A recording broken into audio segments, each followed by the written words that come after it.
Luciano. Está começando a gravar, para fazer a apresentação e dar início. Tá bom, Mônica, muito obrigado. Gente, boa tarde a todas, a todos, a todos, sejam bem-vindos a mais esse nosso seminário de pesquisa, que é a última atividade do Centro de Pesquisa GEP desse semestre, né? A partir da semana que vem a gente entra de férias, quem tiver férias e que tais. Sinto muito, André, mas acho que você não vai tirar férias, né? Porque quem tem uma direção para assumir, nem sei se vai dar para tirar, mas, enfim. Ah, vai dar, vai ter que dar. Ai, que bom, que bom. Não, então, hoje o seminário da Nelma Lacerda. A Nelma é a aluna do doutorado desde 2018. A gente tinha organizado inicialmente lá no início, né, a defesa para esse mês, mas por uma série de razões a gente teve que pedir a prorrogação do colegiado para fazer a qualificação, que será na semana que vem. A André já adiantou aí com a banca.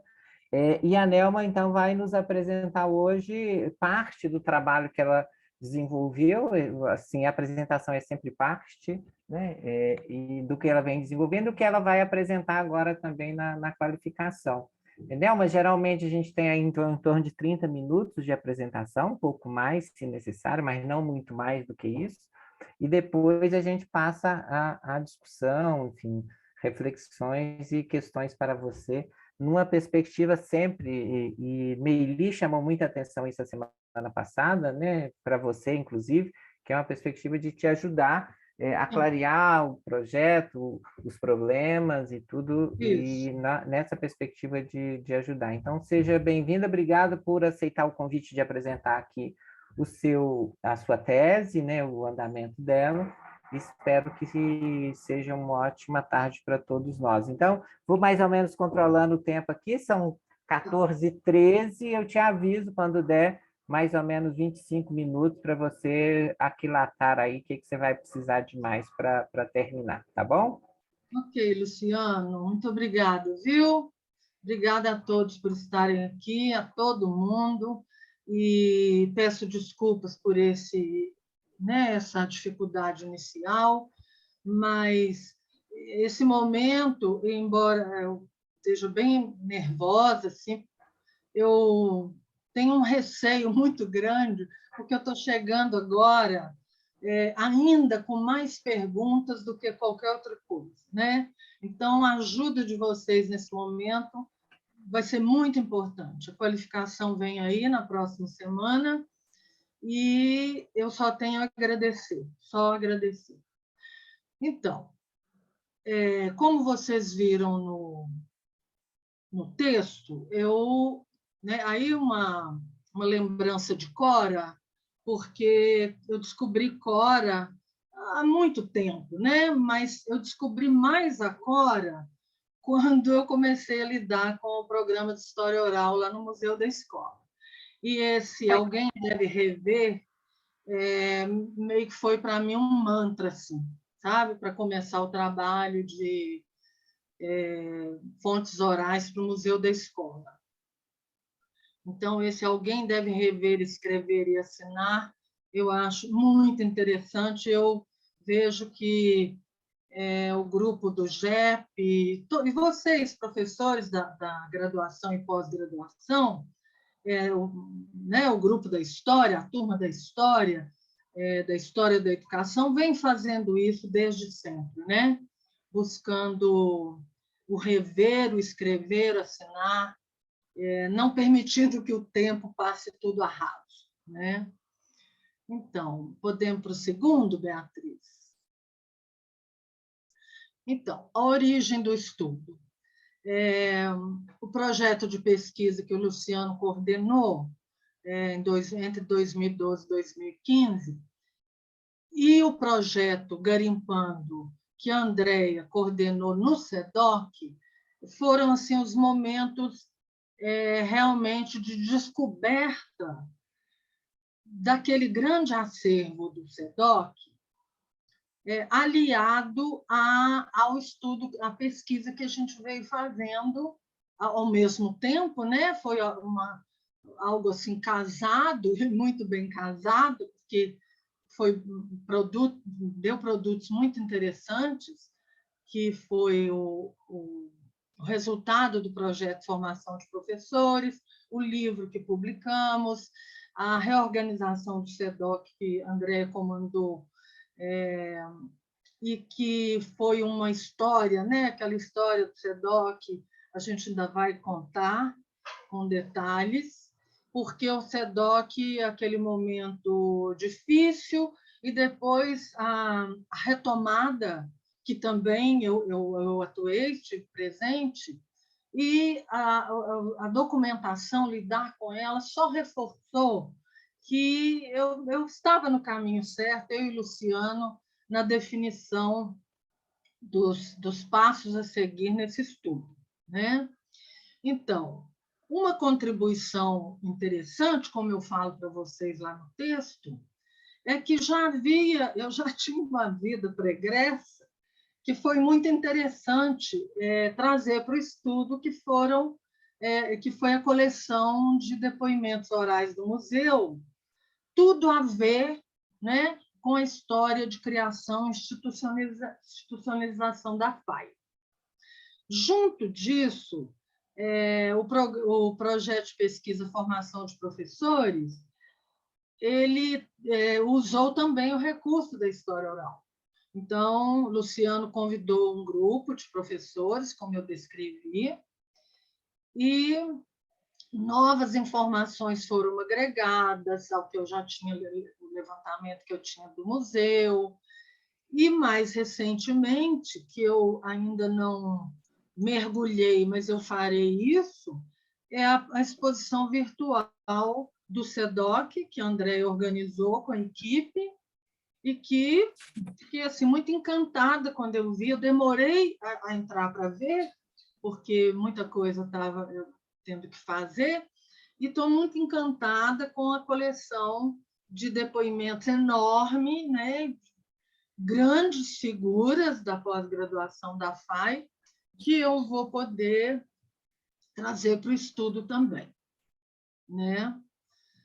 Então, acho que podemos seguir, Beatriz, no próximo. Eu creio que, se vocês quiserem me interromper e perguntar, tudo bem, porque eu estou assim, meio trôpega aqui, né, para falar. Essa questão do trouxeste a chave,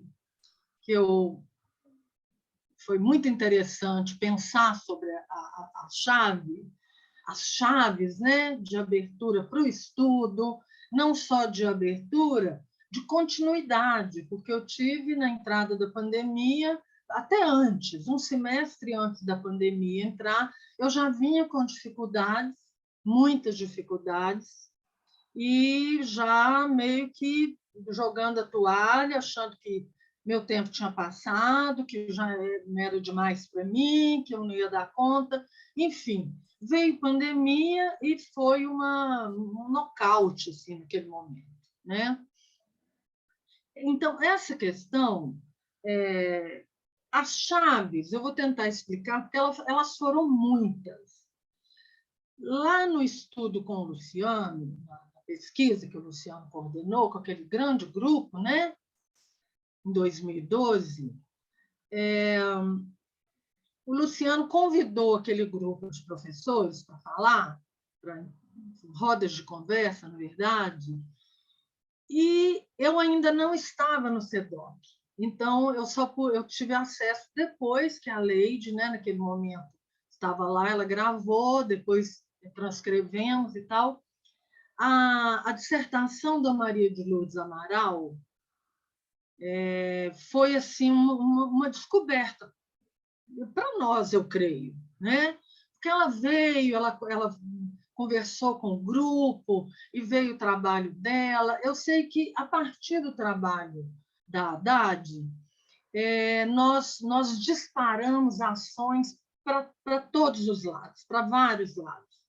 Cleide fazia o trabalho numa direção, João Vitor para outro, eu buscando compreender tudo aquilo, entendendo que era tudo muito importante para o trabalho, né, que eu viria a apresentar, a seleção do doutorado.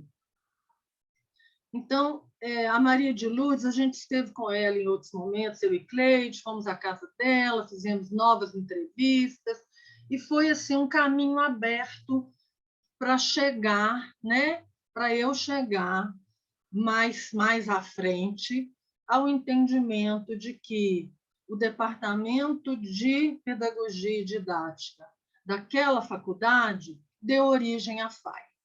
Então, assim, pessoal, nós lidamos, mas eu lidei com a quantidade de informação tão grande, sabe, para compor aquele projeto de entrada, mas mal sabia eu, naquele momento, que era só a ponta de toda a história, né?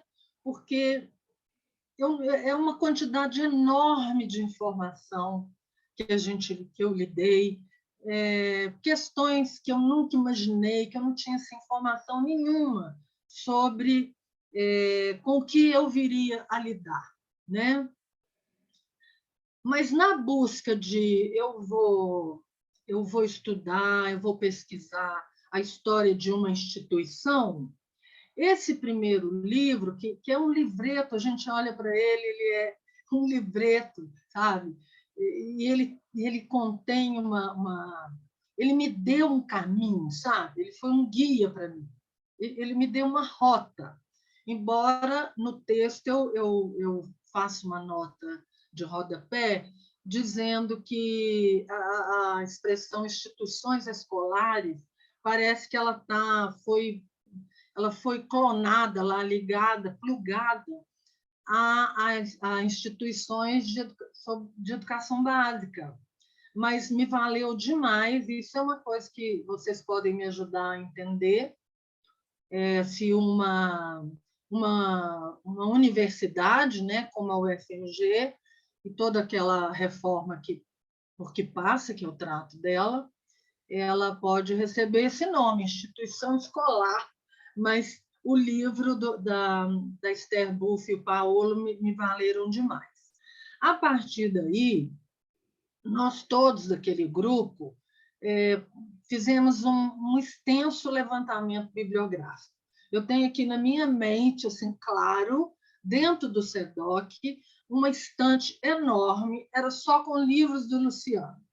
Livros dele, que ele levou, alguns a gente adquiriu, Cleide trouxe outros, foi assim, nós fomos agregando ao João Valdir também, e aquilo foi crescendo. Então, foi um levantamento bibliográfico muito grande, a identificação dos documentos no acervo do SEDOC a cada momento, porque houve um momento que eu e Thaís Kalili, estávamos assim, sozinhas, depois é que a equipe aumentou um pouco.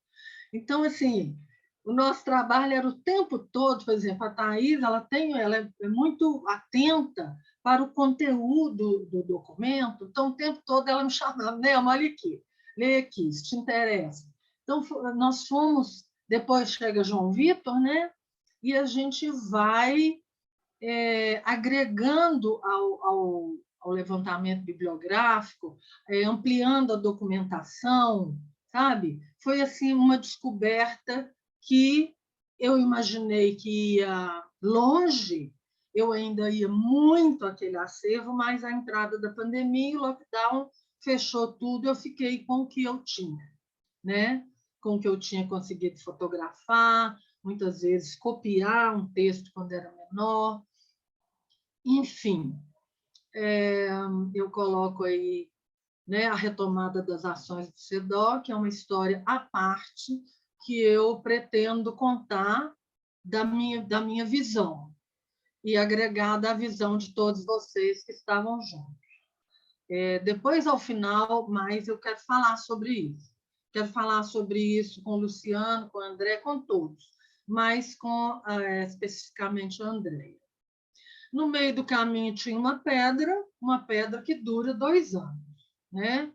E que a cada dia, quando você pensa que já está no pedregulho, não, a pedra cresce e você se encerra como eu e meu marido estamos isolados de novo, sem filho, sem neto, sem nada, e levando a vida do jeito que dá. Seguimos, Beatriz, por favor? Então, gente, depois vocês podem fazer perguntas sobre essa trajetória toda, mas desde a minha experiência no mestrado, o Marc Bloch teve chance comigo, sabe? Ele marcou um lugar comigo. Aliás, quem me apresentou o Marc Bloch foi Ana Maria Casasanta, lá no museu, nos idos dos anos 90, né? Quando eu fui trabalhar com ela. E eu fiquei muito encantada com a leitura do livro, né? Aquele livro histórico deles, são tantos, mas o que me segurou mais foi uma emoção ler aquele livro, Apologia da História, o ofício do historiador. Então, desde o primeiro momento, agora no doutorado também, porque no mestrado eu lidei com um sujeito, que foi Alda Lodge, né? No doutorado, o meu interesse é todo na ação do sujeito. Eu até já comentei isso com o Luciano, com o Cleide, eu tenho dificuldade com a lei, sabe? A parte da legislação é uma dificuldade para mim, mas lidar com sujeitos é um encantamento. Aqueles flashes que eu dei para vocês no texto, da fala dos depoentes, aquilo ali me envolve de uma maneira, sabe? Então, eu trago o Marc Bloch e o Antoine Prost, que eu vim a conhecer muito depois. O livro é muito interessante, está aqui por perto, depois eu vou lembrar o nome. E a história oral, que amplia, né? São as múltiplas versões da história. Eu gosto muito de poder lidar com o que eu já fiz, com a experiência que eu tive, e atualizá-la, né? Atualizar essa experiência. Buscar os autores na área e ver a quantas anda a questão da história oral, se tem novidade a respeito dessa metodologia. São questões que estão no meu horizonte. Agora, o próximo, Beatriz. Então, a estrutura da tese é essa.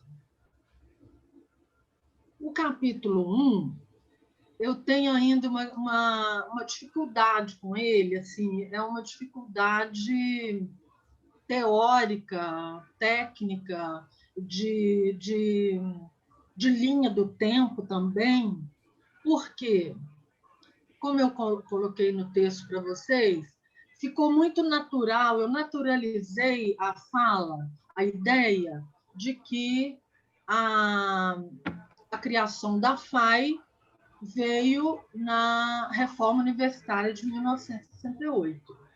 E as fontes foram me apontando outra coisa. Quando a reforma veio, a FAI já estava criada e muitos documentos do CEDOC mostram que o Aloysio Pimenta, a questão da reforma, do plano de reestruturação dele, cresce, toma corpo entre 66 e 67, embora desde que ele entra... Tem um barulho aí? Não sei se é aqui, se é aí. Acho que é a Marcilane. Oi, Acho gente, que é desculpa. Marcilane. Então, retomando aqui. Desde que o Aloysio entra como catedrático, né? Ele teve 2 cátedras, que ele entra para a universidade, ele começa o trabalho dele de inquietação e de intenções de uma reforma, e ele ali tem muitos adeptos, outros contra, né?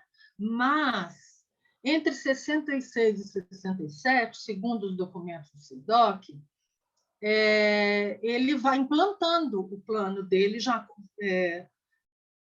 como reitor, né? Que ele assume em 64. Então, se me pergunta assim, Nelma, peraí, você não tinha que entrar primeiro no capítulo 1 com o plano de reestruturação da UFMG, que é 28 de fevereiro de 68, e depois você introduz a reforma? Isso, eu e Luciano entendemos que, por hora, o capítulo 1 tá definido, assim, da forma que eu encaminhei para a banca de qualificação. Mas é uma questão ainda a ser pensada, revista. Como é que eu devo, de verdade, introduzir essa conversa, né?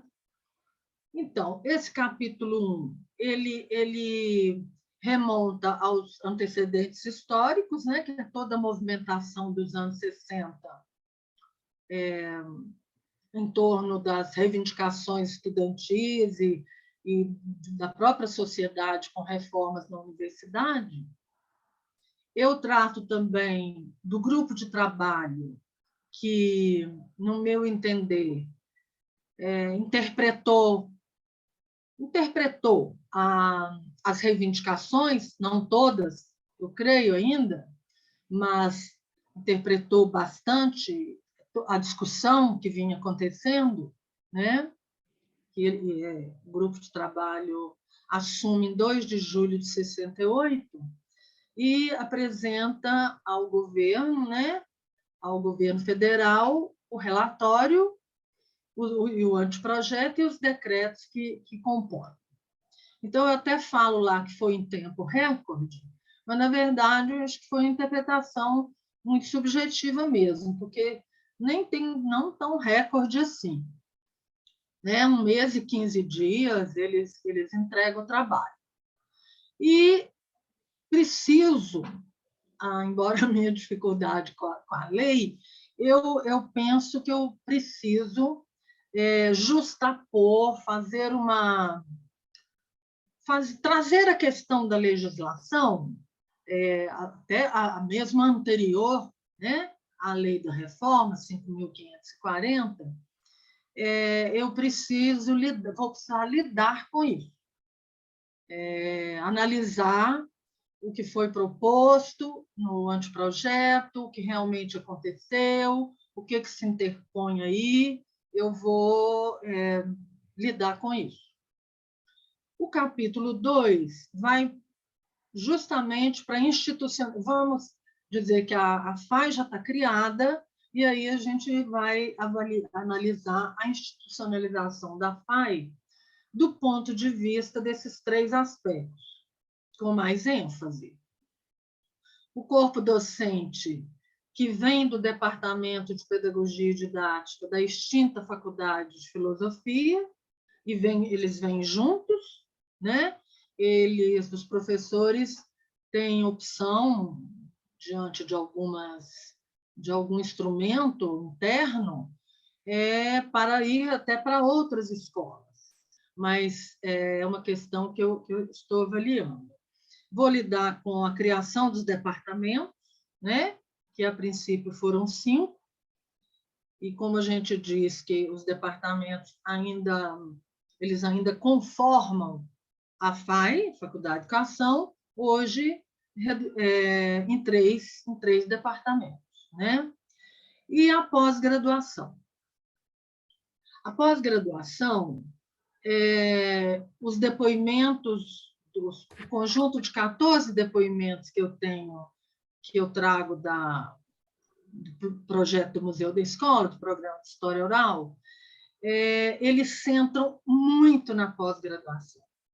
A entrevista que a Glaura me deu, nós trabalhamos em 2 tardes, 2 longas tardes de entrevista, e ela me traz todo aquele panorama, como foi a criação da pós-graduação, as questões, os nós, as dificuldades, os conflitos, estão bem descritos na entrevista dela, de outros também, mas eu ressalto a Glaura porque ela foi muito cuidadosa, muito, sabe, foi bastante interessante o depoimento dela.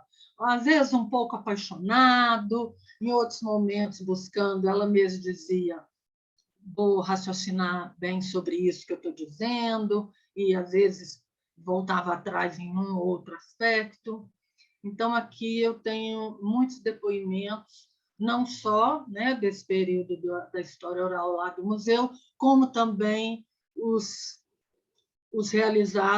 depoimentos realizados no projeto com o Luciano lá no interior do SEDOC, né, no espaço, e essa maravilha que a Andrea constituiu esse grupo de depoimentos muito bons que eu vou me utilizar. Não sei como é que está meu tempo. O capítulo 3, tá bom, Ilse? Nelma, falta 8 minutos pelo tempo Não, que a gente... Tá bom. Então, o capítulo 3, a gente vai exatamente para a memória construída sobre a Faculdade de Educação. Aqui, todos os depoimentos ligados ao FMG, a reformas e a Constituição da FAI, tudo isso será contemplado aqui nesse terceiro capítulo. Não só a memória oral, como a própria memória arquitetônica, né? Como eu falo, a memória física, o que está, o que foi, o que é hoje, o que ali lembra o passado. Então, eu tenho assim, bastante expectativa com esse terceiro capítulo, porque eu digo bastante expectativa, porque ele ainda não está, ele ainda não está muito claro para mim. Eu sei do que eu quero lidar, do que eu preciso lidar, mas ele foi o menos desenvolvido até agora. Tá? Então, é isso, pessoal. Espero que eu esteja sendo clara. Nossa Senhora, agradecimentos, Beatriz, aqui a Deus e a todo mundo, ao Luciano, né? Ele sabe da importância que ele tem na minha retomada de estudos, na minha formação tardia. Esse termo foi cunhado pela Cleide, formação tardia, que são as senhoras, as moças com mais de 25 anos que resolvem voltar a estudar, né? Então, Luciano, você sabe, né, meu mestre? Cleide, sempre a companheira, a amiga, aquela que escuta até alguns absurdos e não julga e ajuda, e, nossa, demais. Andréia, uma admiração assim. Um dia eu preciso contar para ela quando ela me enviou um ofício que ela havia feito à administração da FAI sobre o término do SEDOC, naquele momento. Então, essa é uma história que eu quero muito contar. Eu acho muito importante que seja contada. Tá? João Vitor, Kalili, Ana Cláudia, o Ellerson, a gente viveu um tempo muito bom, né? Lá no antigo espaço do SEDOC, no novo, que é um espetáculo. Jamais imaginei ver o SEDOC recebendo o sonho da minha vida, que eram os arquivos deslizantes. Eu falo que um dia eu vou comprar um arquivo deslizante para minha casa, de tanto que eu sou encantada com aquilo. E aos professores e professoras do GEP, que desde sempre me ajudaram com conversas, com leituras, com indicações. Muito, muito, muito grata a todos. Viu, Luciano? Ok, Nelma, obrigadíssimo. Ficou aí 27 minutos. Obrigado pela sua apresentação, pelo texto que enviou. Então, nós passamos, se você acho que já pode tirar, Bia, a apresentação, se precisar a gente volta. Queria, enfim, passar, então, a gente passa a conversar com a Nelma, questões, reflexões, sugestões. Queria aproveitar também e dar boas-vindas para quem está vindo pela primeira vez ou pela segunda. Na outra apresentação da Meili do Taborda, eu estava em condições pouco favoráveis aqui em casa, então não pude, sobretudo Marcilane, que começa o pós-doutorado com a gente esse mês, né, Marcilane? Seja bem-vinda de volta à casa, quer dizer, ao grupo, de onde nunca saiu, mas que, enfim, atravessar a rua ali se mostrou algo perigosíssimo, né? Assim, atravessar aquela rua ali. Então, seja bem-vinda. Outros e outras colegas que estão vindo pela primeira vez, sejam bem-vindos também. Então, a ideia é fazermos, como sempre, aí, duas ou três, se tiver duas ou três intervenções, Nelma reage ou conversa e a gente segue assim, caso.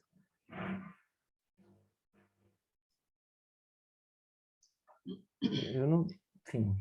Pois não, Mônica? Eu só vou fazer uma introdução, um comentário muito elogioso, feliz, que essa semana, influenciada pelo texto, pela pesquisa da Nelma, me inspirou muito, né? E eu até comentei com a Andréia que eu estava começando a organizar um sedoquinho aqui em casa, né? Lembrando também que o Luciano estava lá às voltas com uma documentação farta enorme, imensa, né? E aí eu falei, deixa eu começar cedo, né? Com o material escolar das crianças, que a gente acaba visitando de vez em quando, mais por afetividade e sei lá, nostalgia do que pela causa da pesquisa em si. Mas, assim, só dizer para a Nelma, então, que a pesquisa dela e essa trajetória me inspirou muito a pensar naquilo que ainda está muito próximo aqui de mim, que é um acervo pessoal, mas de organizar isso para facilitar a minha vida e também para possibilidades futuras, né? E que eu estou muito interessada, curiosa para ver seu trabalho, eu acho que é de uma importância fundamental, né? Você trouxe algumas pinceladinhas tímidas para a gente hoje, mas que eu acho que o material que você tem em mãos assim, é bastante heterogêneo, riquíssimo, e que merece, sim, ser cavucado, analisado, para a gente conhecer um pouco mais, não, mas para a gente conhecer nossa história, né? E talvez ajudar a compreender bem melhor o presente, né? Então, assim, fico muito feliz, sabe, com o seu investimento nesse tema, tá, Nelma? Parabéns. Obrigada, Mônica. Obrigado, Mônica. Na sequência está Morda, Cíntia e Andréia. Boa tarde, colegas. Boa tarde, Nelma. Bom estar aqui com você, compartilhando esse momento, que eu sei que é muito importante para você e muito importante para nós todos, né? Pela natureza do teu trabalho e pela trajetória que você localiza, inclusive, no primeiro parágrafo, primeiro e segundo parágrafo do seu texto, né? Então, também acho que é fundamental e eu acho que um destaque que eu queria fazer é a importância de surgir esses trabalhos, sejam eles de mestrado, de doutorado, de IC, de dentro daquilo que já é trabalho feito pelo grupo, né? Acho que esse trabalho que alguns dos colegas têm feito há bastante tempo de organização de acervo, de organização da documentação, desse centro de memória, ele ganha ainda mais relevância quando conseguimos ver se materializar em estudos a partir disso, ou seja, não são arquivos, eu sei que a Andréia sempre fala sobre isso, não são arquivos congelados, parados, mortos, mas eles dão vida à própria produção do conhecimento. Então, eu já acho bacana que você faça isso.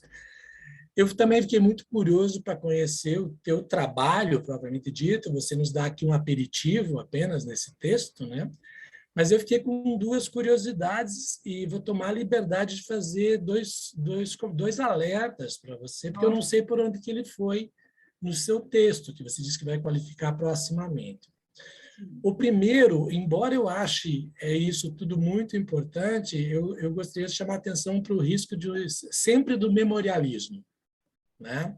Porque você trabalha com muitos documentos, você trabalha com muitos depoimentos, você acabou de falar isso, depoimentos de pessoas importantes para um certo imaginário, então é necessário tomar cuidado com um certo memorialismo.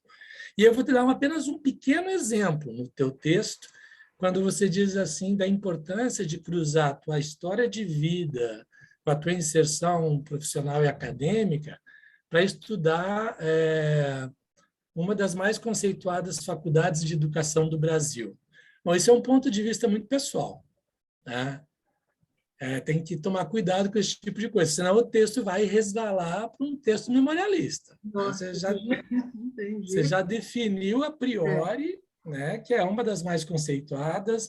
Tudo bem, pode ser, mas eu queria que você nos desse contrapontos, e não é esse o teu objeto. Então, veja o risco desse tipo de afirmação. Marco, e tinha das mais reconhecidas e conceituadas, tinha os 3 adjetivos assim, colados, aí eu tirei um pouco. Excelente, excelente que você tirou, excelente que você tirou, e eu acho mais prudente você não enveredar por aí, porque não é um problema seu ou do seu trabalho, é um problema de todos que enfrentamos em algum momento depoimentos orais, trabalho com memória, certo? Então, esse é um primeiro alerta.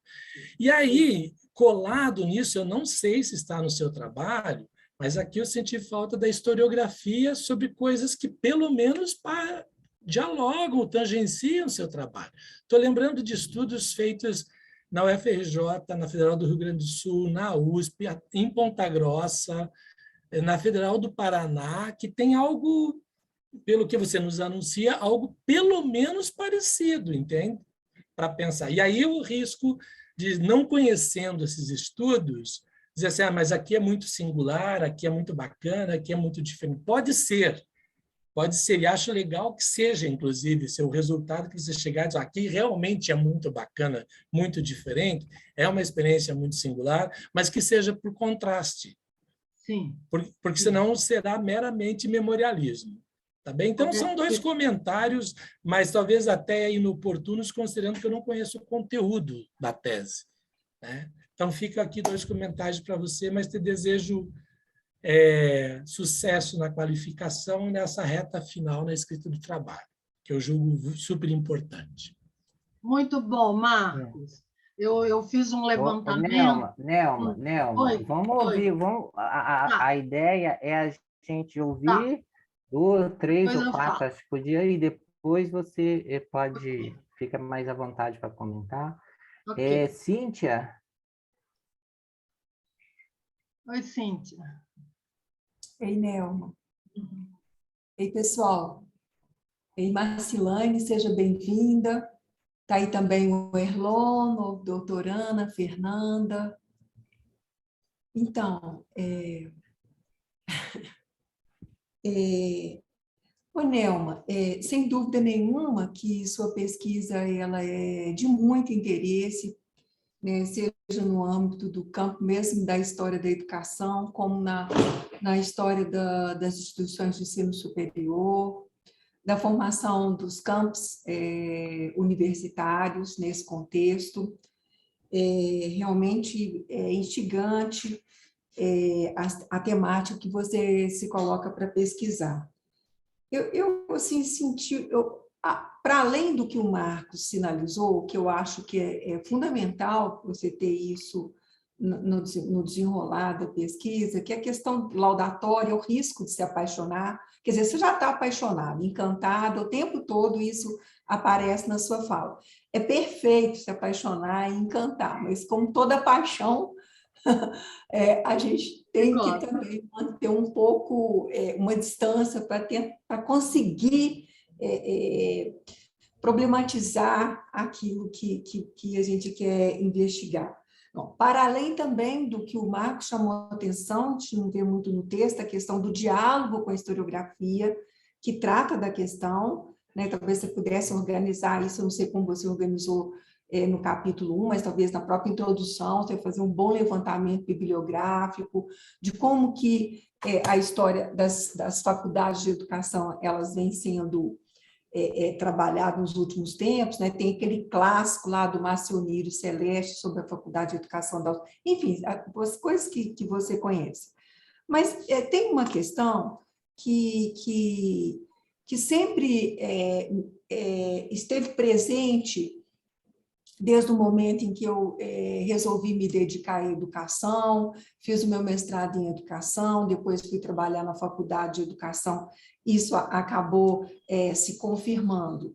E por época da organização de um desses momentos da pesquisa, onde a gente se reuniu uma vez só, eu me colocava a questão o seguinte: o campo da educação, ele, em geral, né, o campo da educação, as ciências da educação, em geral, é um campo secundarizado, né? É um campo secundarizado no âmbito da estrutura universitária acadêmica.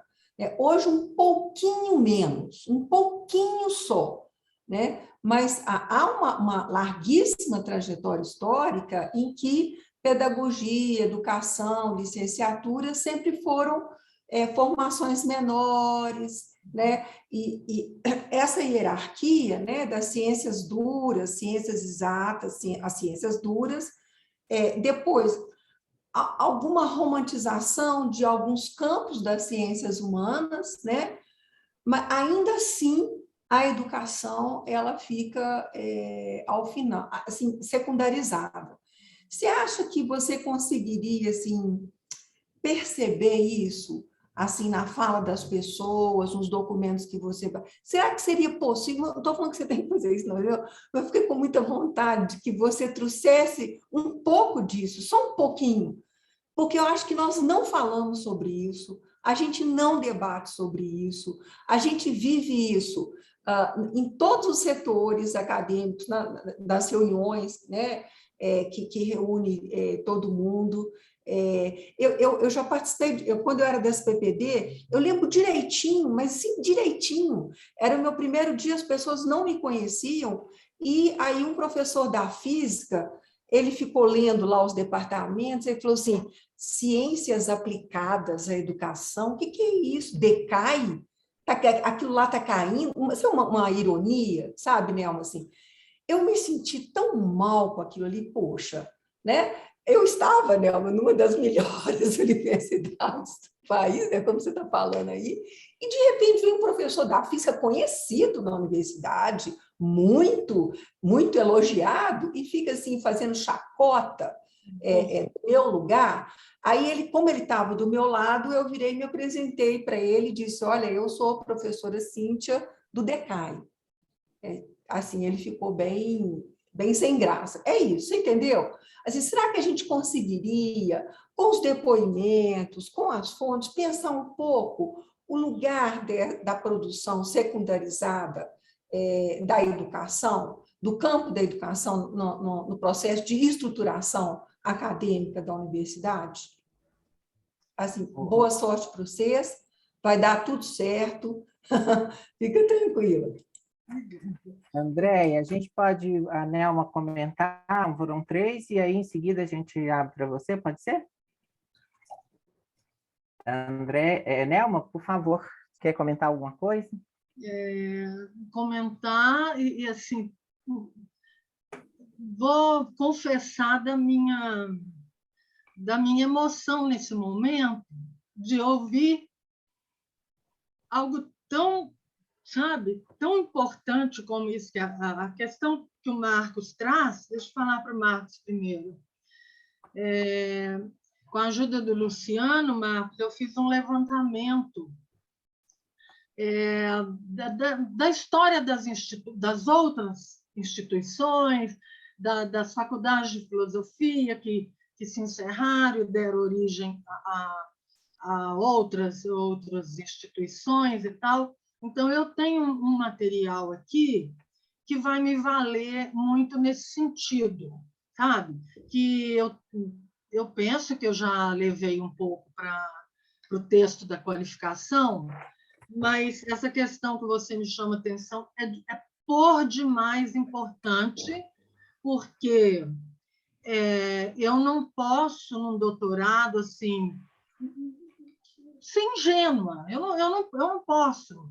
Eu tenho que trazer a realidade das coisas, já juntando com a questão da Cíntia, de tratar de uma forma mais, como que eu diria? De uma forma talvez aguda mesmo, essas questões nossas vividas no campo da educação desde sempre, né?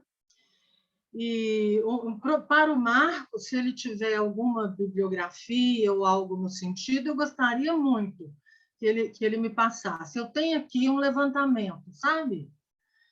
Inclusive um interessante de um aluno também de um pós-doutorado na USP, em que ele começa a estudar a reforma universitária pelo incômodo que ele sentia dentro da universidade em relação às questões vividas no campo da educação.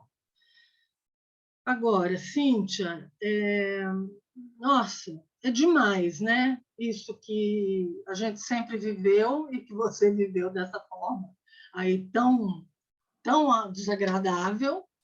Que bom que a gente está gravando, porque depois eu vou precisar voltar à gravação, porque eu não anotei nada, preferi ficar ouvindo vocês, eu vou precisar rever essas questões que você e Marcos me trazem, com mais vagar, né? Então, agora nós vamos para a Andréia. Andréia. Só um minutinho, eu estou muito mexida mesmo, sabe? Com essa questão que a Cíntia traz. Porque é abandonar completamente assim, a romantização, enfrentar isso, talvez seja bastante difícil para mim, mas é algo que eu sei que eu tenho que fazer, sabe? Analisar cruamente. Sim, tem depoimento sobre isso. O próprio Aloysio, ele me deu uma longa entrevista, eu tenho entrevistas dele para outras instituições, até um jornalista que eu achei bastante interessante. O próprio Aloysio falava disso, né? Dos irmãos pobres, da medicina, do direito, da engenharia. Então, num trabalho, num doutorado, eu não tenho direito de desconhecer essa questão. E agradeço muito ao Marcos e à Cíntia trazer questões que me balançam, mas que eu tenho que enfrentar. Tá? Andréia, em seguida a Meili. Então tá, vamos lá, dona Nelma. Boa lá, tarde para todo mundo. Primeiro eu queria dizer da minha alegria de estar aqui hoje nesse seminário da Nelma. Acho que todos nós, né, do GEP, quando alguém termina um trabalho, ou está em vias, né, de terminar um trabalho, a gente sempre fica muito contente, e particularmente eu fico muito contente, né, que esse trabalho hoje seja o da Nelma.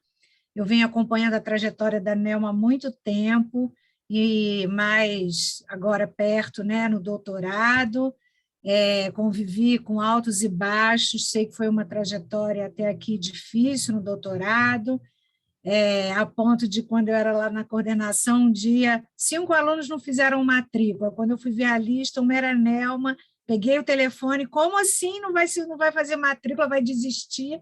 Né? E ela, não vou mais, chega, estou desistindo.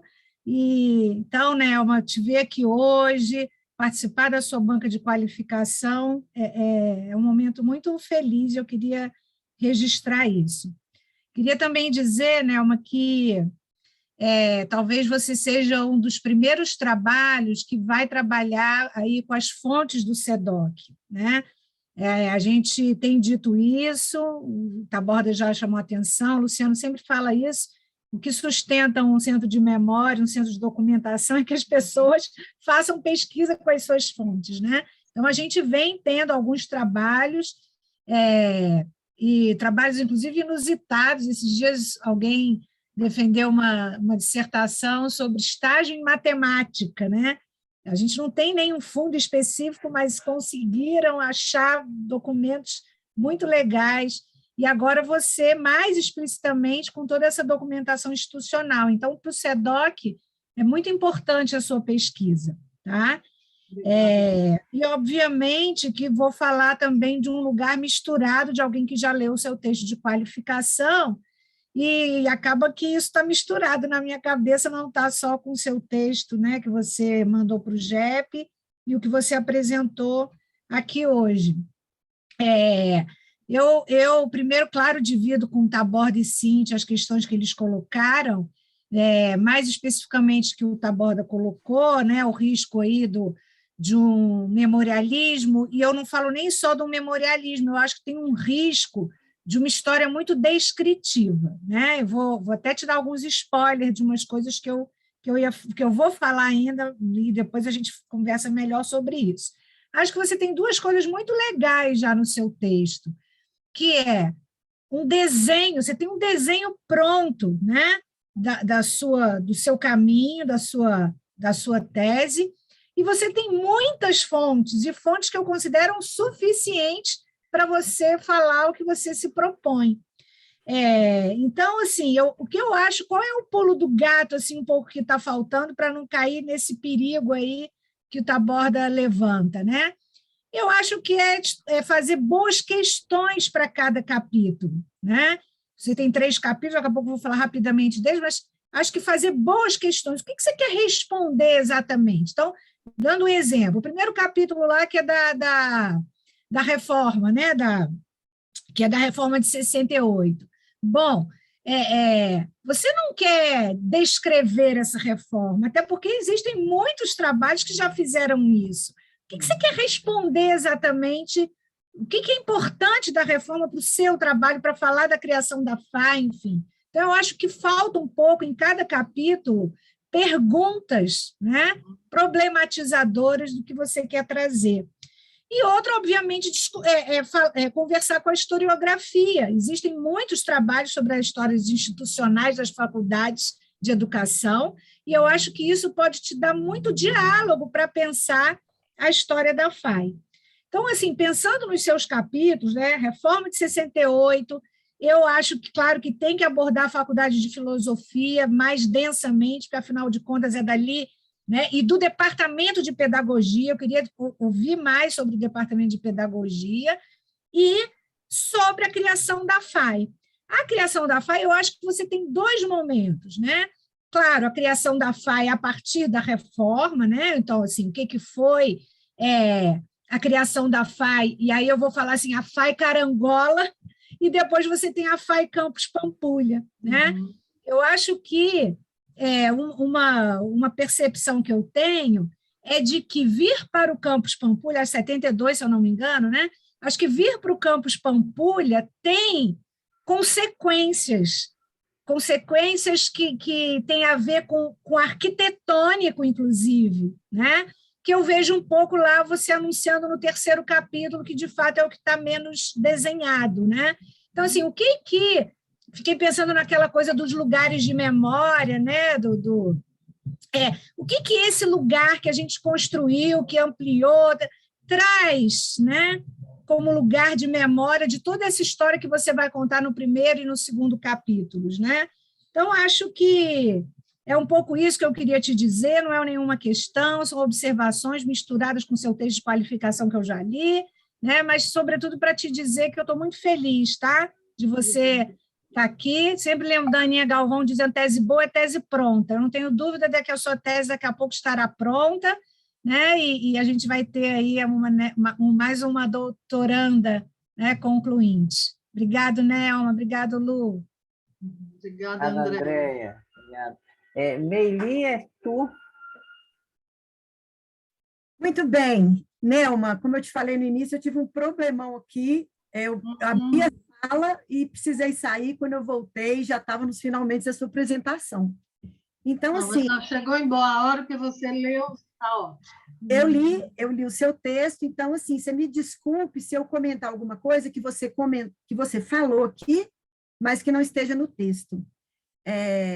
Eu acho que as colegas colocaram questões muito interessantes, eu acho que eu concordo com elas, e o que eu pensei em conversar com você tem mais a ver com a questão metodológica, tá? É assim, ó, eu acho que é importantíssimo construir uma distinção entre história e memória, né? Porque se você vai trabalhar com história e memória, é fundamental que você vá além daquilo que você nos colocou lá no seu texto, de que as coisas estão muito misturadas, envolvidas, imbricadas. Eu acho que distinguir é fundamental para a escrita da história, né? Bom, tem uma infinidade de textos sobre isso, mas tem um texto muito provocador da Thaís não está aqui hoje não, né?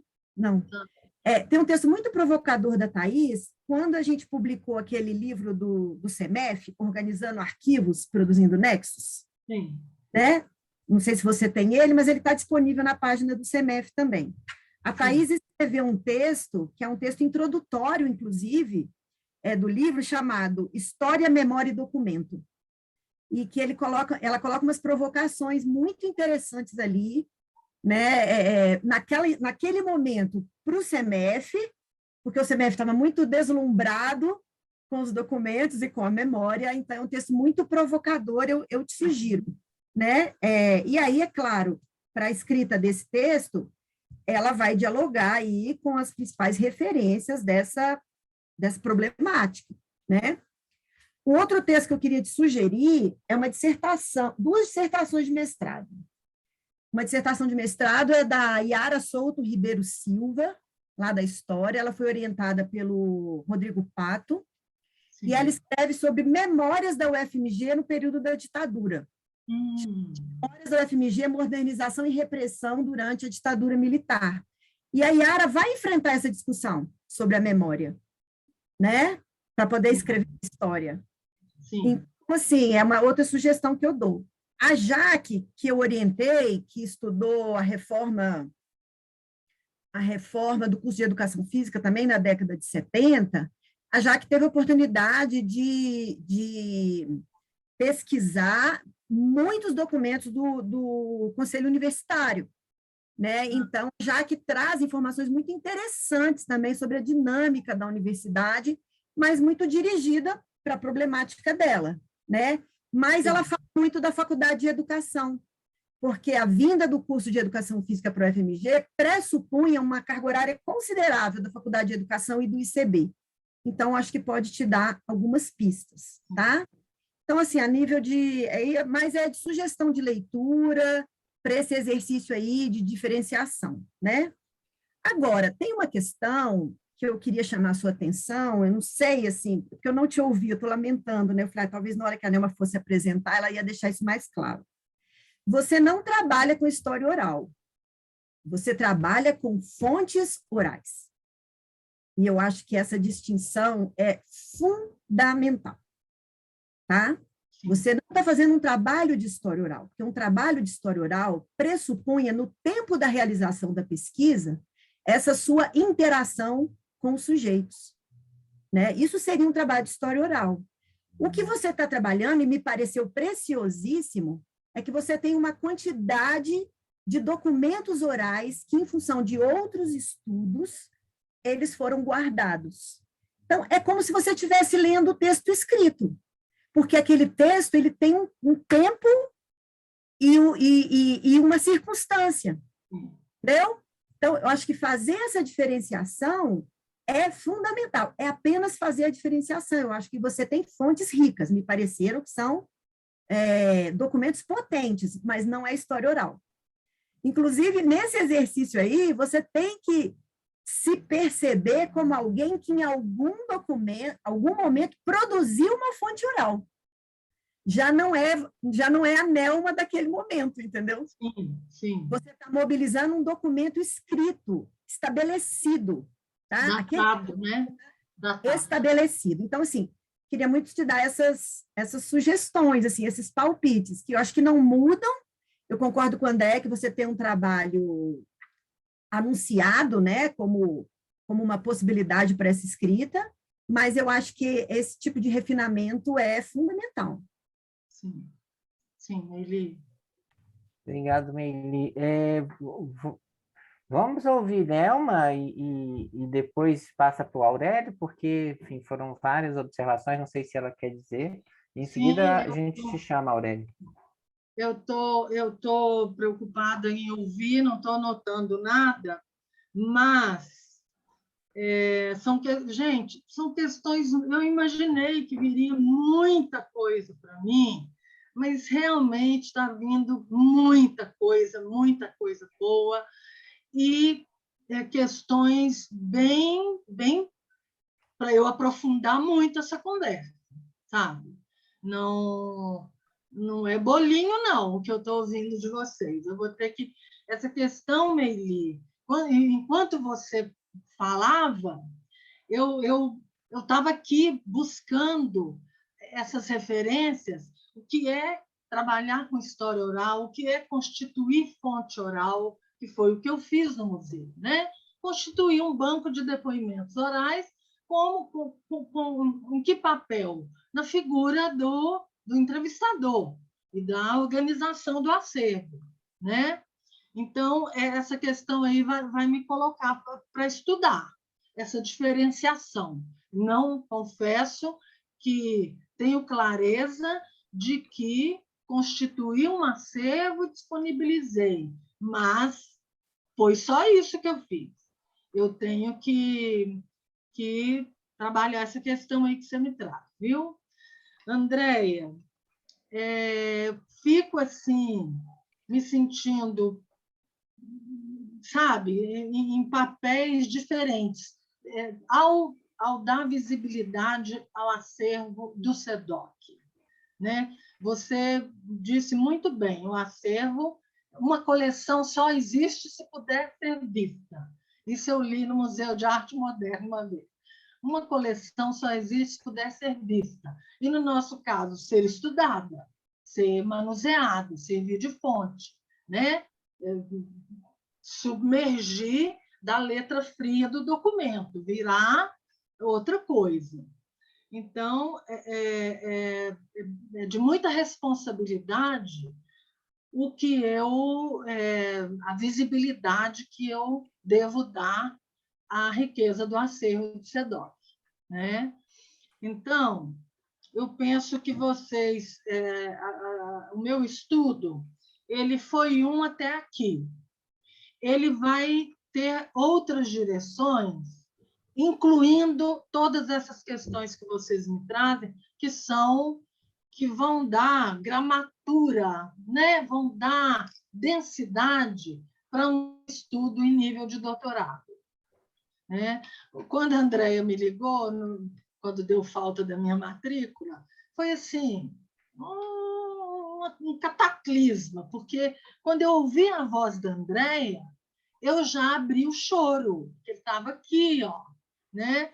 Então, foi assim, um momento que eu falava, Andréia, é muito para mim, um doutorado não é brincadeira, eu não posso trazer qualquer coisa, não seria justo. Primeiro que não ia passar no crivo do Luciano, né? Eu tenho que trazer alguma coisa que contribua com o campo e que contemple todas essas questões são totalmente pertinentes ao caso, que eu vou precisar tratar, né? Eu e o Luciano vamos nos debruçar sobre isso e eu vou voltar a debruçar em livro, porque tem um momento que eu falo, não, para de ler, trabalha com as fontes, mas não tem como parar de ler, sabe? Então, agora, com essas questões que vocês me trazem, eu vou mergulhar de novo, sabe? Numa busca para buscar interpretar bem essas questões que vocês me colocam e trazer para o estudo. É essa a minha responsabilidade agora. Tá? Obrigada demais. Obrigado, pessoal. Nelma, agora é o Aurélio que está inscrito e não, depois do Aurélio não tem ninguém. Ah, a Cris acabou de levantar a mão. É Aurélio e depois é Cris. Oi, Aurélio. Boa tarde, pessoal. Boa tarde, Nelma. Primeiro parabenizar pela escrita, né? Assim, é uma forma, é uma escrita agradável, né? Poética, né? E isso facilita bem a leitura. Então, eu tenho 2 ou 3 questões para te fazer. Uma primeira é em relação à dialética. Você, no texto, você afirma na página 7, né, que faz uso do método dialético. E aí eu fiquei pensando no âmbito mesmo da dialética, né? Assim, se você chega a demarcar, pontuar, nomear no interior da FAI, né, desse processo de construção, como é que isso aparece, né? Ou seja, como é que esses grupos de força, inclusive, seja internamente, né, dentro da FAI mesmo, seja num outro âmbito, porque você diz assim, que o propósito é de compreender, né, a FAI nessa totalidade social. E aí eu fico pensando também nisso, né? Assim, que totalidade é essa? O que você está chamando exatamente de totalidade? Né? Porque é um período extremamente complicado, né? É um período em termos políticos, né? É um período muito complicado para nós, né? Então, assim, eu fiquei curioso para saber assim, como é essa lida e como é que você entende essa ideia de totalidade. Por isso vem a terceira questão, que é assim, no texto, pelo menos, eu não consegui perceber os estudantes, né? E se em algum momento os estudantes aparecem na sua tese, né? Uma vez que, né, pensando, seja a questão da dialética propriamente dita, seja essa ideia de totalidade, eu fiquei meio perdido nesse sentido. Fiquei tentando, Qual a assim... página? Qual a página da totalidade? Está na página 7. 7. Do primeiro parágrafo. Sim. Então, é isso. Eu gostaria só de ouvi-la um pouco sobre isso, né? Né, se você trata dessas questões também, eu não sei. Obrigado, Aurélio. Cris, é você. Oi, boa tarde.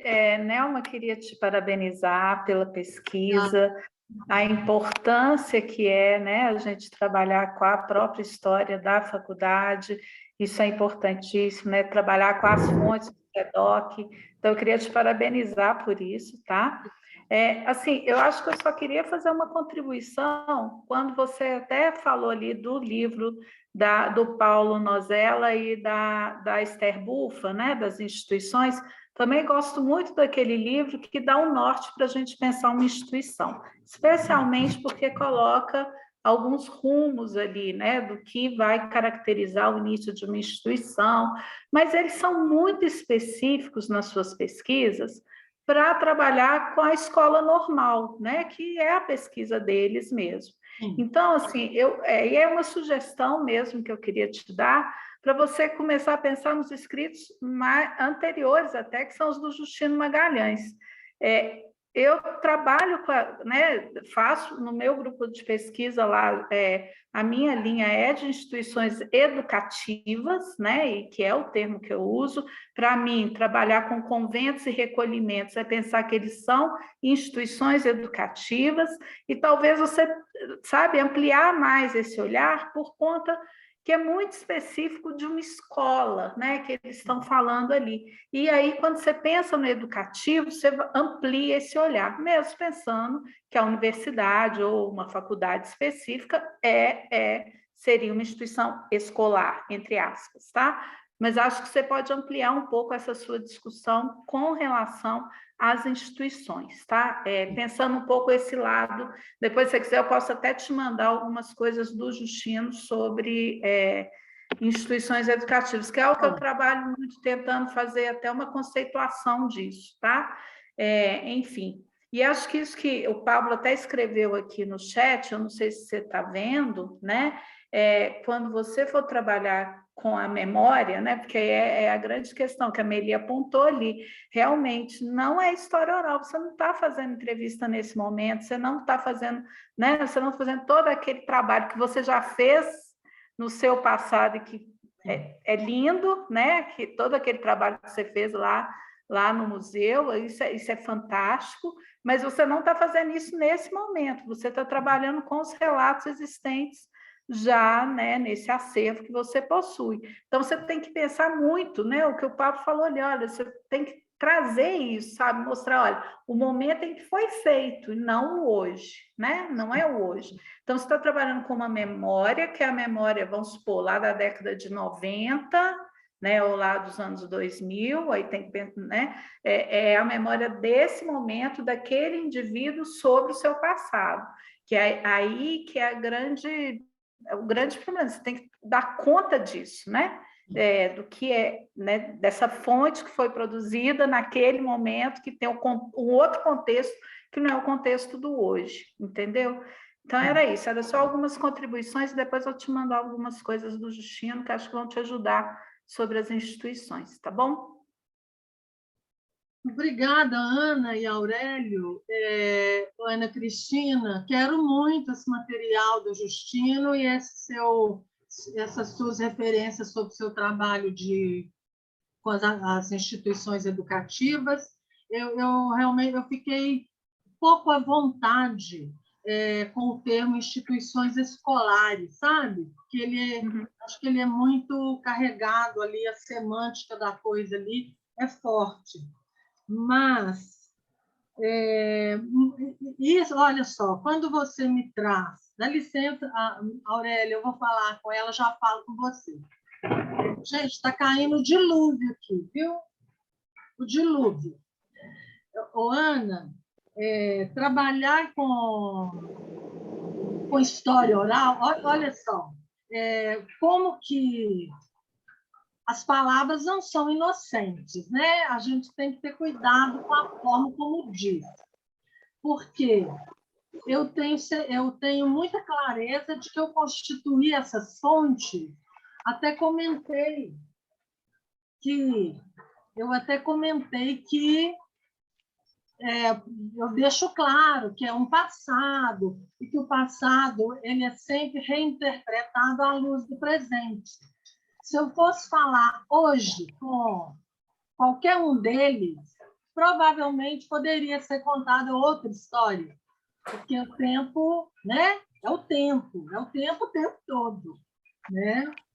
Então, acho muito bom que você e Meili estão me chamando a atenção para essa questão, que eu vou tratar com cuidado, porque é preciso deixar muito claro, né, para o meu futuro leitor, é preciso deixar claro, né? Aurélio, eu retomei aqui, só um minutinho, gente, eu vou ter que fechar a janela. Mônica, se você puder retomar aí, porque aqui eu não consigo ver, porque a minha internet caiu aqui, então estou usando o celular. Se você puder conduzir aí, eu agradeço. Ok, Lu. Aurélio, você coloca a questão da página 7 e eu coloco entre aspas.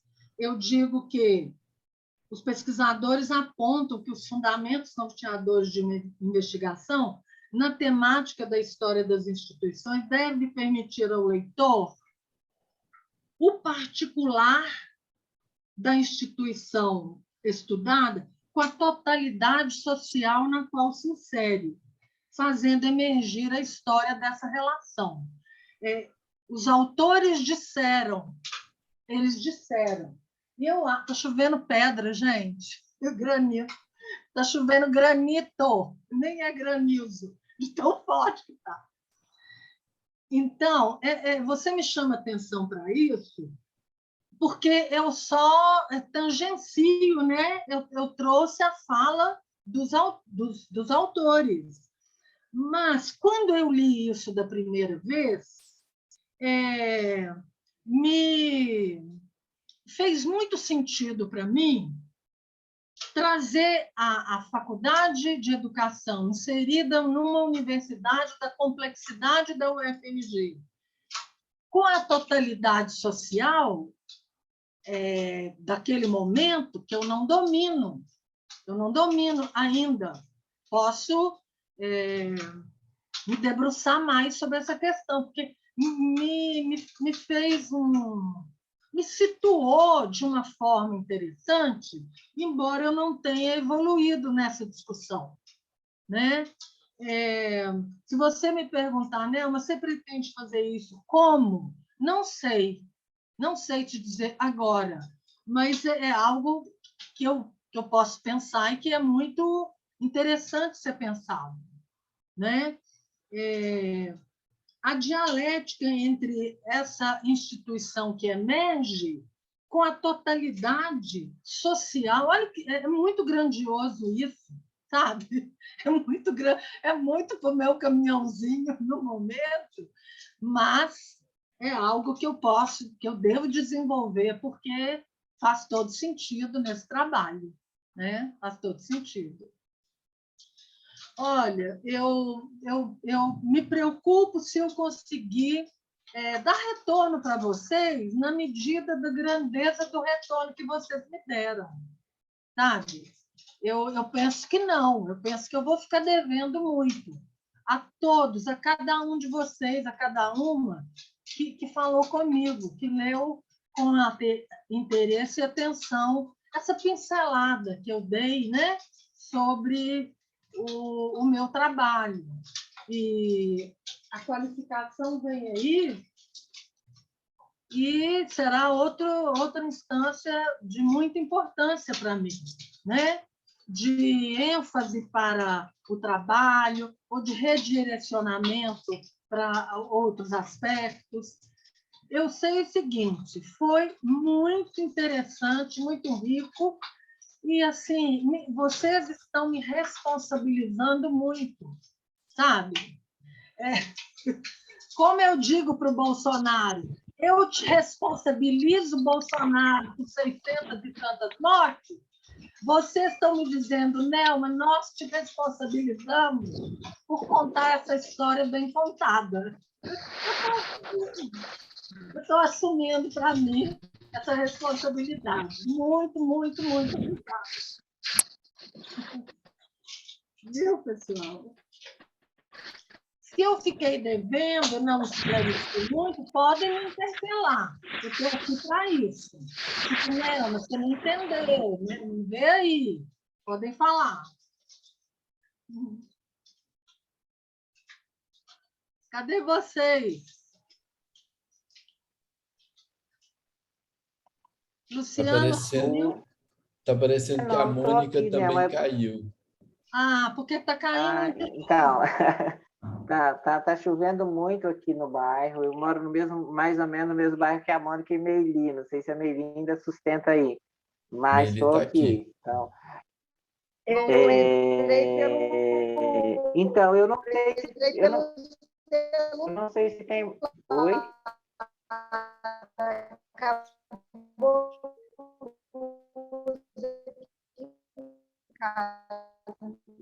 Meili, nós não estamos conseguindo ouvi-la, está falhando a sua... Eu entrei no celular, Luciano, porque a luz acabou aqui em casa já. Luciano. Oi, Lu, você está me ouvindo? Luciano, nós não estamos ouvindo você direito também. Oi, Lu, você está me ouvindo, Lu? Ele está congelado, né? Na tela. Ô, Nelma, como está havendo esse problema da internet, tanto de Meili, de Luciano, como de Mônica, né? Eu posso dar algum encaminhamento ou encerrar essa sessão né, de Sim, dizer sim, que é por isso favor. mesmo, né? Mas Assim, antes de... Mônica, você retornou aí? Você quer encerrar? Porque o Luciano parece que Tá, eu a tive problema internet. aqui. Isso. Então, bom, não tem mais ninguém. Acabei de voltar, não tem mais ninguém. Nós estamos encerrando. Antes, Parece antes de encerrar, eu quero falar uma coisinha. o Luciano ia fazer um comentário, mas aí ele não conseguiu concluir. Não conseguiu. Mas não me parece que tenha ainda alguém que queira fazer alguma questão, não estou conseguindo visualizar. E então eu acho que eu sugeri então que a gente encaminhasse para finalização, né? Dizer que está todo mundo torcendo por você, Nelma. Pode ficar tranquila, vai dar certo, vai acabar, né? Tá? Vai, Cíntia, estou me sentindo assim, estou me sentindo muito importante. Acho que eu nunca falei isso de mim, mas hoje, agora, nesse momento, estou me sentindo importante porque vocês leram, me deram um retorno incrível, excelente, sabe? Considerações da maior importância para melhorar, para aperfeiçoar meu estudo, para que ele venha contribuir de verdade com o campo. Então, o que eu digo nesse momento? Assim, meio que passou um filme aqui para mim, sabe, Cíntia? Você está me ouvindo, Cíntia? Estou ouvindo, sim. Tá. Então, o que eu quero lembrar é o seguinte: o GEP, eu participei da primeira reunião, né, que instalou o GEP e tudo. Então, eu vou dizer para vocês uma coisa, da importância do GEP.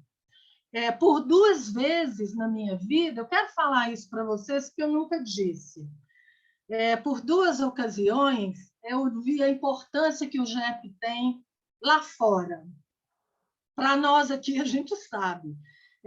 Eu estava no Rio, num evento de história da educação e tal, e naquela roda, quando passa, quando fala, muita gente falou e tal, quando chegou em mim, quando eu disse que foi o período do mestrado, quando eu disse que era do GEP, o povo começou a me tratar diferente, sabe? O pessoal olhava e falava, gente, né? O que aconteceu aqui? E também fora daqui, uma vez no evento em Lisboa, nos nossos congressos, a importância, sabe? A seriedade, a competência do grupo que compõe o GEP, desde sempre, com os que vêm também se agregando. E a você, Cíntia, eu quero dizer particularmente, eu tenho uma imagem nítida da minha banca, da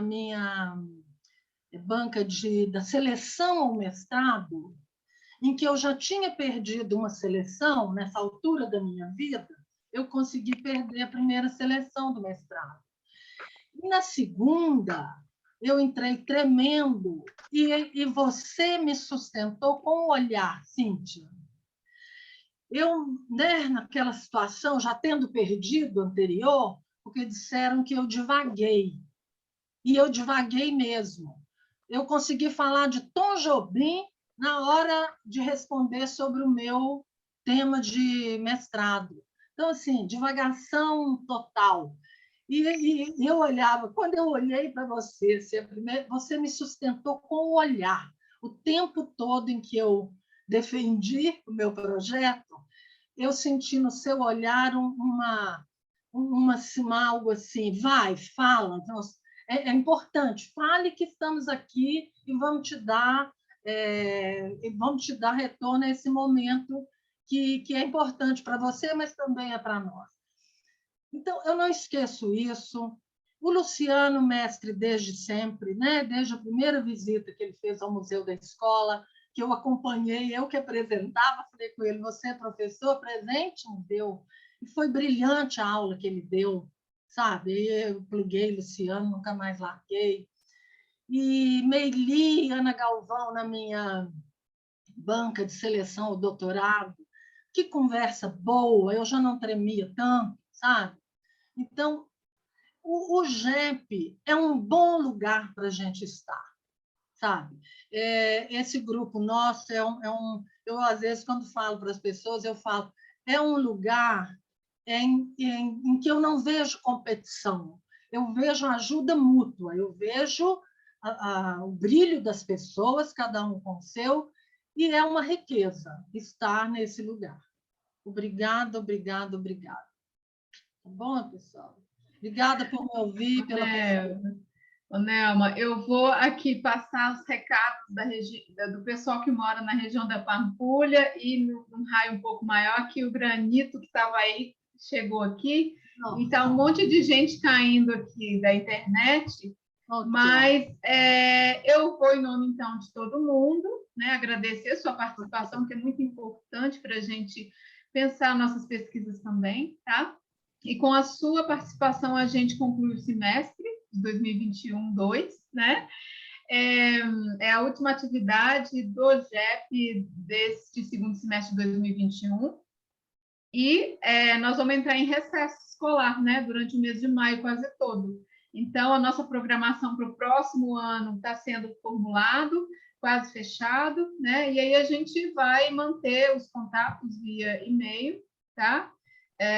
Se inscrevam no nosso canal, frequentem nossas páginas e outros locais nas redes, que estaremos ali sempre movimentando, né? Assuntos relacionados à história da educação, especificamente relacionado ao GEP também. Então, obrigada, Nelma, e bom descanso para todo mundo, boas férias para quem vai tirar férias, e a gente se encontra, tá? Obrigada. Muito obrigada, pessoal. Beijo, obrigada. Tchau, tchau. Abraço, gente. Tchau, gente. Até mais.